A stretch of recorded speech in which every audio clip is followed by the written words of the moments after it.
सालों पहले माधोपुर और श्यामपुर के जंगल तक भूत प्रेत की कहानियां फैली हुई थी। पास के ही गांव के लोग इन्हीं जंगलों में अपने जानवर चराते थे, लेकिन भूत के डर से शाम होने से पहले लौट जाते थे। एक दिन राजीव भी उसी जंगल में अपनी बकरियों के लिए घास लेने के लिए गया था। अक्सर काम से जी चुराने वाला राजीव मजबूरी में जंगल आया था, इसलिए उसका मन घास काटने का बिल्कुल भी नहीं था। जंगल में आसपास उसने देखा कि घास नहीं है, क्योंकि सारी गायबकरी घास खा गई थी। अब वो मरे मन से आगे बढ़ने लगा। जाते जाते वो करीब जंगल के बीच में पहुंच गया था। वहां काफी हरी घास और पत्तों से लदे हुए पेड़ थे। पास में ही झरना भी बह रहा था।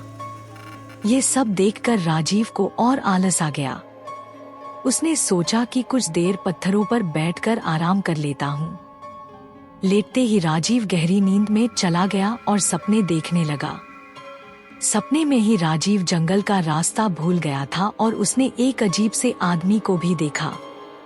आदमी की शक्ल इतनी डरावनी थी कि राजीव की नींद खुल गई। डरा हुआ राजीव एकदम उठा और बकरियों के लिए घास काटने लगा। भले ही वो घास काट रहा था, लेकिन उसके जहन से सपने वाले उस डरावने इंसान की शक्ल जा ही नहीं रही थी। राजीव घास जल्दी जल्दी काट रहा था, क्योंकि सूरज लगभग ढलने ही वाला था। उसने कुछ देर बाद दो लोगों की आवाज सुनी। वो दौड़ता हुआ उस आवाज की तरफ बढ़ने लगा।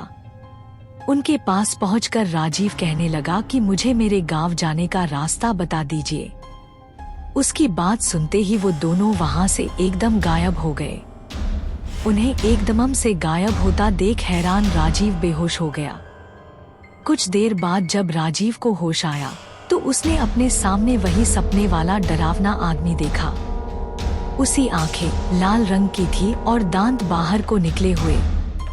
किसी तरह से खुद को संभालकर राजीव वहां से पागलों की तरह दौड़ने लगा। उसी वक्त एक भालू उससे टकरा गया। उसने ऐसा झपटा मारा राजीव पर कि वो नीचे गिर गया। तभी भालू भी आदमी की शक्ल में आ गया। वो भी अजीब और डरावना था। हाथ टेढ़े मेढ़े, होंठ कटे हुए और पैर उल्टे थे। इधर जंगल में फंसे राजीव को कुछ समझ नहीं आ रहा था कि उसके साथ क्या हो रहा है। उधर उसके घर वाले परेशान हो रहे थे। रात के 10 बज चुके थे, लेकिन राजीव घर नहीं लौटा था। उसका भाई उसे ढूंढने के लिए जंगल की तरफ निकल गया। राजीव का भाई एक पैर से ठीक से चल नहीं पाता था, इसलिए मदद के लिए उसके माता पिता के साथ ही गांव के कुछ लोग भी निकल पड़े। जंगल पहुंचने के बाद सबने राजीव के भाई और मां को जंगल के बाहर के हिस्से में ही रुकने के लिए कहा और खुद टॉर्च और कुछ हथियार लेकर अंदर चले गए। करीब 3 से 4 घंटे तक सबने जंगल के चारों ओर उसे ढूंढा, लेकिन वो कहीं नहीं मिला। बस अब जंगल का अंदरूनी और घना हिस्सा ही बचा था। रात के 4 बज रहे थे, इसलिए सबने सुबह होने का इंतजार करने का फैसला लिया और कुछ देर जंगल में ही बैठ गए। सुबह होते ही सब आगे बढ़े और राजीव की तलाश शुरू की, लेकिन वो कहीं भी नहीं मिला। सब थक हार कर अपने अपने घर लौट आए। राजीव किसी एक कोने में भूख प्यास से तड़पता हुआ पड़ा था। उसे इतना होश भी नहीं था कि वो कहाँ है। राजीव का परिवार भी 3 दिन से उसकी याद में परेशान थे। राजीव के भाई के मन में हुआ कि वो पक्का कहीं मुसीबत में ही होगा। अब मुझे भगवान को याद करना चाहिए। उसने तुरंत नीम के पेड़ के नीचे गड्ढा खोदना शुरू कर दिया। भाई लौटेगा कहते कहते किसी तरह से उसने गड्ढा खोद लिया।